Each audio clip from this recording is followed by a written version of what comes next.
Welcome back, everybody, to the Breakdown Podcast YouTube channel. My name's Corey, and with me today, once again, to help me break down the latest episode of The Masked Singer, it's Vic. What's going on, man? We're back again. We are one episode away after this from unmasking the true champion of The Masked Singer. Indeed. And unfortunately, this battle between the two of us is looking a bit one-sided. We'll get into that later. After we review these two. But first, before we do want to let you know that we do a show live every Tuesday. That's at 7 p.m. Eastern on Twitch. If you just go to the link in the description down below, that will help you out in finding us. We're talking Marvel's Hawkeye, and we'll talk random other things too, as far as music, as far as video games, as far as TV, as far as movies. So come by and join the chat and have some fun with us. And if you don't know as well, we do have the podcast is also available on Apple Podcasts as well as Spotify. So without further ado, let's get into this. Let's break this down. All right, this week's episode of The Masked Singer saw the Queen of Hearts versus the duo of a Banana Split. Even though we still maintain that it's a duo, because someone on that team will not do anything without the other person, even though there's only one person on that team that's actually truly part of the Masked Singer portion of this show. Here's the thing. The thing about this one is I don't like it. They're like they try and hype it up, and they try and talk about, oh, he's, it's the greatest, this must be a great producer. And in turn, I'm not going to spoil it just yet, but they do get unmasked, and yes, they are a producer. But the thing is, he wasn't needed. It was totally pointless, and I feel like they wanted to get Katharine McPhee on there. And oops, sorry. I was literally counting in my head how long it was going to be before you slipped, and it literally took you like 10 seconds after you said it. That was not intentional, but we'll roll with it. Apparently, you already know who it is anyway because you're watching this video, right? But yes, I feel like there was no other way they couldn't get enough clues with just her, right? Maybe she didn't have enough clout. I don't know. And not that he does, because I'm sure most of the people in the crowd had no idea who he was. Believe it or not, the more I've looked over this, like doing the research on these different Masked Singers, he is a huge piece of music history. Like he is very, very, very, very, very steeped in like everything to do with music, but he just does not perform music. Like, he doesn't sing, and this is called The Masked Singer. But again, like I said, Katharine McPhee, when I first, like, when it was first brought up, and I was like, oh, okay, I remember who that is. I remember her on American Idol, so I get it. But it was one of those things, like, it seems like no matter what she does anymore since she married him, it's always David Foster and Katharine McPhee Foster. Like, they're a team, and she won't do anything without him.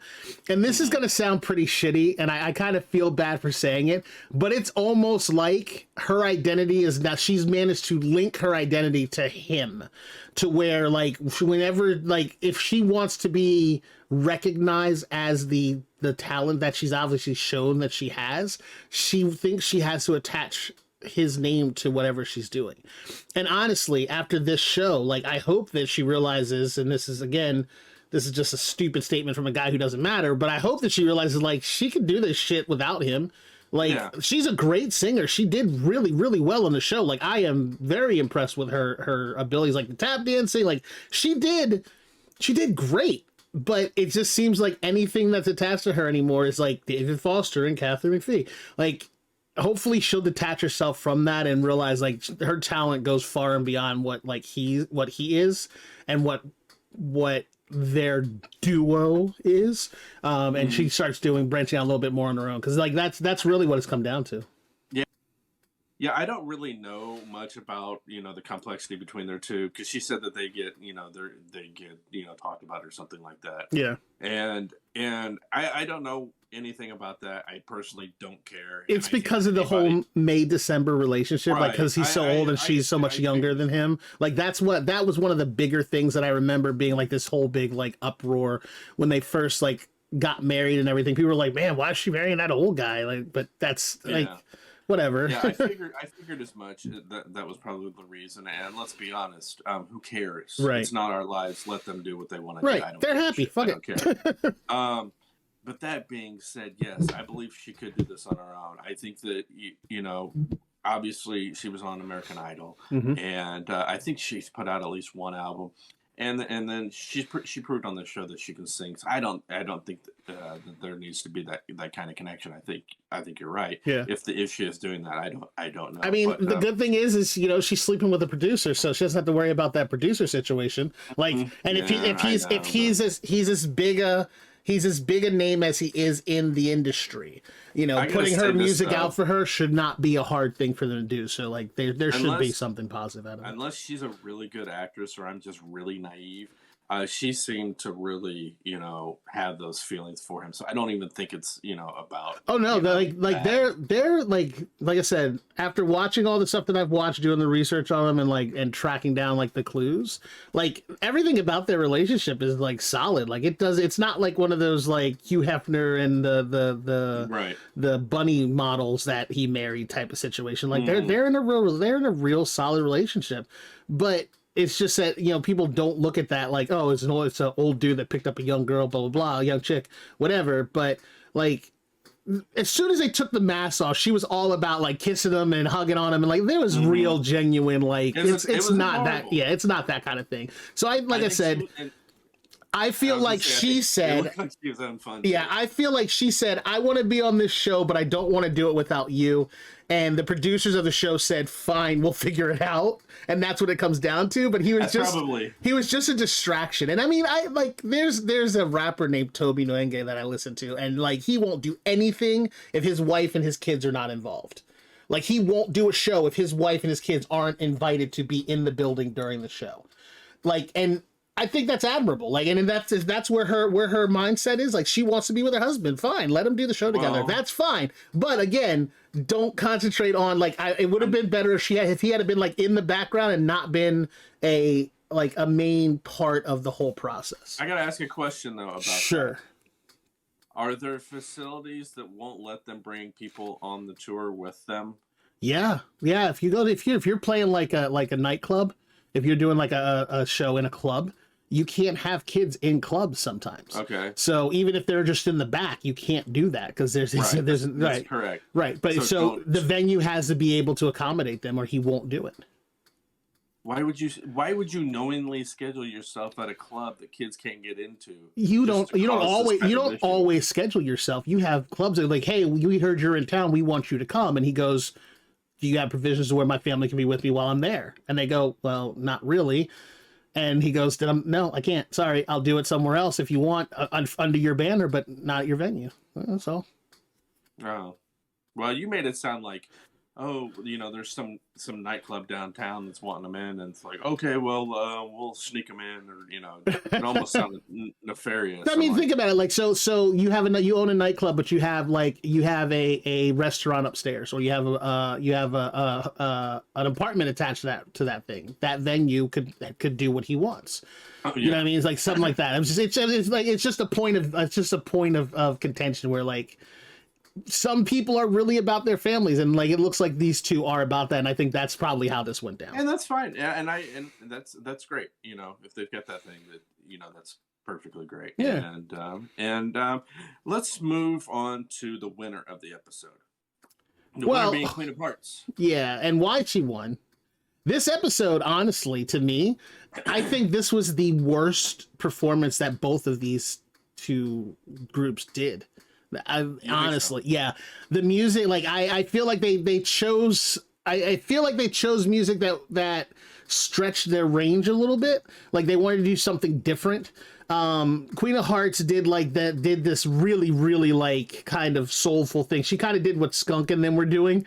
And I mean it's fine. Like I don't think she did it badly, but I just feel like her talents are elsewhere. And that's, again, coming from a guy whose opinion doesn't matter. I just feel like she could have done something different. And they're like, oh my God, it was so heart wrenching. Like, and they're all fucking crying again. They do that shit. And there is a guy. So fake. There was a guy, and I wish I could record it. But there was a guy. He was like as big as me, like a big dude. He's in a black shirt. And when they show her singing... Was it you? No, it wasn't me. But they were singing, and the dude is, like, clutching his pearls and, like, making this face like, oh, my God, this is the most beautiful rendition of the song I've ever heard in my life. And he's got this look on his face. I'm like, no, there's no fucking way in hell. No. Stop like, it. All right, first of all, if that clip actually came from that actual moment... Right. BS on him. If it came from another moment, BS on him. Yeah, none of these songs are that. Like Nicole is like, I just was so emotional. And then on top of that, let's talk about something else, mind you, real quick. I hope it's gonna be what I'm thinking as well too. What I thought when I saw it. So when the episode started, they are literally wearing the exact same outfits that they were wearing from last week's episode, because obviously they recorded the last 3 episodes back to back to back. Right. Because she's wearing that white outfit. Jenny's got on that weird pink floofy thing that she's like shimming around in. It's the same exact outfits that they had last week. So they obviously recorded these episodes back to back to back, right? But then in the course of doing doing some more research to make sure that I was right about Todrick Hall, I found TMZ did a clip, which I will put in right now. And basically Hunter Hayes does a thing like, oh, I'm really glad you're going to be doing this song this week. I really like what you did with it, blah, blah, blah. I like the feelings that she did. Yeah, whatever. He just did like this little love letter to Bull about doing his song. And if you remember from last week, I told you that Hunter Hayes was the astronaut from prior season. And he was part of Bull's first Clue package, and now he is like, Bull, I'm so glad you're doing this song. I'm whatever. So like that puts it in there. So my guess on that makes that a very strong connection to Todrick Hall. But then on top of that, that's also he's probably doing that Invisible song I told you about last week. He's probably doing that song, and if he does that song, which I have no idea at this point if that's what it is, but if he does that song. Dude, there's no way in hell he's going to lose this battle coming next week. Okay. Well, here's the thing that I thought you were going to call out. Okay. This episode, we had duets. Yes. And hey, duet. Did it. Oh, yeah. It was the duet. They had Robin sang with Banana Split. And then Nicole sang with Queen of Hearts. Sang with Queen of Hearts.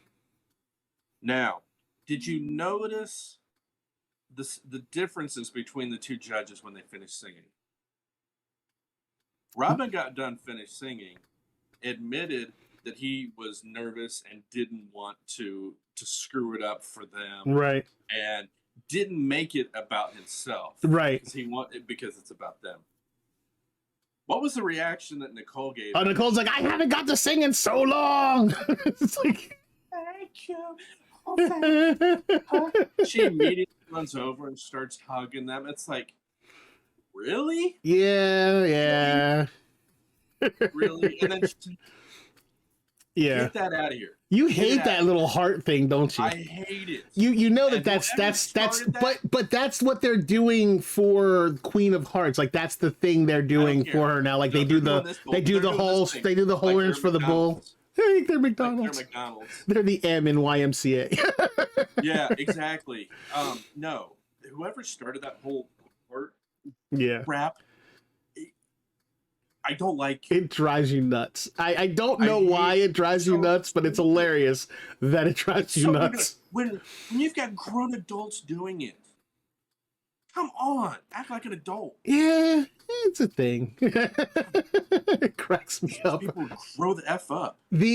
So she does her song, and like I said, this is a continuance of they brought in Michael Bolton and I forgot who the other one was last week. It was Turtle from. Oh yeah. It was Jesse McCartney or whatever his name is. So they brought them in to sing with Group A, and now these two sing with Group B. And I was thinking, could they not get two people to come be on the show? They had to pull from the ranks, or it was like we only have two actual singers on the show, so we have to get two more in order to do the other one. So it's one of those two things. But they get up, they do the songs, and like I said, like this week, I think that Hart's performance with Nicole was slightly better than Robin's performance with Banana Split. And then on top of that, when they get to the reveal stage for Banana Split, and they're talking about, before they get to the reveal stage, after they perform, they're talking about like who they could be. And everyone's like, oh, this could be Katharine McPhee. This could be Katharine McPhee and David Foster. And then whoever. And then Robin's like, nope. David Foster was like an uncle to me. I grew up with him. My father and him were best friends. There's no way this is Uncle David. And then he's like, hi, Uncle David. It's like, come on. Yeah. You at least had the ability to be like, that's David Foster. Like, I know that's him. Here's the thing. I'm sure he did. Yeah. And they're like, you can't win this one. But they already knew the other three were going to lock in on their first prediction. Right. So let's make it a little different. Yeah, it's just like you fighting me when you know I'm right and decide to not join hop on the bandwagon. No, that never happened. Mm-hmm. I stand by my predictions firm. All the way. Okay, so let's talk about these predictions. Who did you have originally for Banana Split? I believe it was Lady Gaga. I had them for a long time. And it was this episode that I finally switched. There was a couple of, I wouldn't say obvious clues, but I've known for several weeks that wasn't right. And I was going to have just to make riding with it? Yeah, I was going to ride with it. So I wanted to get as many clues as I could because, in all honesty, I had no clue. But none of my clues were like, you know what, maybe I should think about this. Based on what they've told me. Gotcha. Going off of what they've said. Okay. And it's like the Banana didn't sing at all, so there was no way to guess off that. So I solely had to go off of the ice cream part. Sure. And I originally started with Kelly Clarkson, which little did I know how close I was because they were both on American Idol. Yes. But then I switched to Pink, and this episode I did switch it to Kat and David Foster. So for Banana Split, I had always thought it was going to be Lady Gaga for a while. Well, I shouldn't say always. I knew it for a little bit, but then I started having doubts. Didn't really have any other place to go with it, and the Banana part really gave me no clues because they didn't actually sing on Masked Singer. So I went with Kat McPhee and David Foster because some of the clues that you said made sense, and I really had no other option. If I want to stay even close, I've got to at least try and guess the same things you do. My problem with it is, sir, it's awfully late in the game to jump on this gravy train. I'm just saying, well, wait till you hear this gravy train because the Queen of Hearts. Who have you been saying for this whole time? So I have been saying since day one, moment one, before she sung, that this was Jewel. Okay, and you locked that one. And I locked it in. Episode 1, minute 1, as soon as she came on stage and put out her first clue, before she sang, I told you this was Jewel. Just because it was another situation of JoJo where I remembered a story, a documentary that I watched on YouTube about her that explained like what she went through in her youth, and it just kind of stuck with me. So as soon as she said it, I was like, "This is fucking, it's her." Well, I originally had Kelly Clarkson, then I had Pink. This episode, I did lock in Jewel. Welcome to the party, pal. And here's why. Here's why. Okay. Because her singing in this episode was more prominent to me as being able to guess the voice. And the way she sang her songs on this episode reminded me so much of any song that could have been on Pieces of You, her first album. And so I was like, that really does sound like her. So in this episode, you felt like she sang better than she did in the other episodes. I have the exact opposite feeling for her. I didn't say she sounded better. No. Well, I mean, it was enough to give you vocal recognition of what you know her music to be. And to me, I was like, that doesn't sound like her at all in this particular episode. But yeah. And I thought this was more her. Plus they there was a mention in the clue package about you had the little hobo stick, and I know that when she came from Alaska down to the States, that she was living in her car for a while, so that made sense. Which is literally the first clue. It was one of the first things in the first clue package. They did it again, though. That's what I'm saying. Okay. And so yeah, I'm locking in Jewel. And here's the thing: we now have 2, 4, 6, 7 points awarded to you, and 4 points awarded to me. So I'm looking at 7 points? I'm looking at a total of 9 coming up. You could get 9. Yep. And I could get 6. Yep. So here's the thing. What do we do to make this interesting? Because yes. we're going to lay this down, huh? So where are we at? I've already won the golden ear at this point, even if I lose both of them. Is that correct? 6, 7, 8. No? We have both guessed Jewel. Yes. So if that one's right, it comes down to the Bull. Mm-hmm. Which I have predicted Darren Criss. Well, if you pick Bull, does that even us out? Or if I lose Bull, does that even us out? No. Okay, go ahead. Keep going. So I'm just ruffling my own feathers. If Bull wins, or if Bull is Darren Criss, okay, I'll win that one. If Bull is Todrick Hall, you will win that. Yes. So I say whoever wins that wins the whole thing. Hold on. Hold on. Hold the. Let's make it interesting. Hold on. This comes down to. You have already lost. So now you want me to ante up my win against a 50-50 shot? Mm-hmm. Yep. If you believe so much that it's Todrick Hall, you will do this bet. And you'll be like, all right, cool, because I'm not losing anyway. This is true. However, I'm not an idiot. I will do this, but no. Hold on. If you believe in it, I will do this only because everyone watching already knows that I have won, so I have nothing to lose. However, you're going to lose, and when you do, I get to set the rules for next season on how we do it. Set the rules. Yes, you have to. How could guessing people because it's going to come down to how we lock things in. I haven't figured out how I'm going to do it yet, but if you lock something in, you're locked into it. You can't change. All right, I'll do it because you'll probably forget by the next season. I have literally a thing I can revert to watch what happens. I don't forget. That would require you remembering to do that. All right, so when I win, I get to make up the rules for next year because we've always played this without any kind of actual benchmark on how we're going to do this. So if I win, I get to make up the benchmark for how we do our lock-ins moving forward. All right, but I still get to go through it first and. Oh, there's no veto. If I have to give up my win for the season, you have to give up your veto rights for next season. Well, hold on a minute. Now we're holding up. You can't put it in the rules. For every one that Vic gets right, he gets awarded 3 points. Oh, no. It won't have anything to do with that. I'm talking about it's going to be with just like how we make sure that like if you make a decision on something or if you go hard in on something, that's it. Like that's like the way that they do it now. Like they don't do lock-ins. They just ride on it and make guesses all through the season. But I feel like if I'm like, this is Jewel, right? And I've held Jewel all through the entire season. I've made no changes or anything else like that.